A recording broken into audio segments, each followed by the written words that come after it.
Plutos, you are back. Yes, Atticus. I couldn't wait to hear more about the sundial. Great Plutos. So let's start with the diurnal motion of the sun. First of all, the sun rises and sets at different points along the horizon according to the seasons. Yes, I know that. In addition to season, which ties directly to the inclination of the ecliptic on the celestial sphere, the position of the sunrise and sunset are also linked to the local latitude. For example, we are at the northern hemisphere. It is winter time. The sun is rising in the southeast and setting in the southwest. Yes, I know that because my apartment window is facing south. The length of the day, which is defined between sunrise and sunset, is also similarly related to the declination of the sun and the observer's latitude. So how are these related to the sundial? A sundial is basically measuring an angle.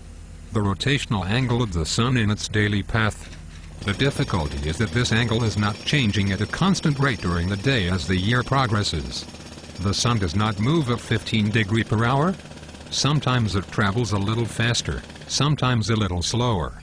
So the time measured by a sundial is not uniform, and we must seek to correct its irregularities. How do we do that?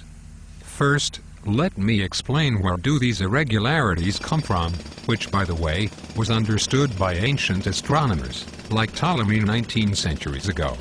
Cool. The true solar time as compared to the mean solar time is modified by two quantities.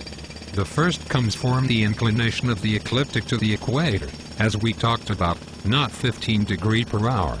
The second comes from the non-uniform speed of the sun on the ecliptic. The sum of these two quantities give us the equation of time. The equation of time.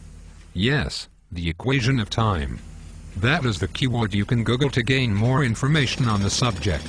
Let's talk more after you've calculated the equation of time.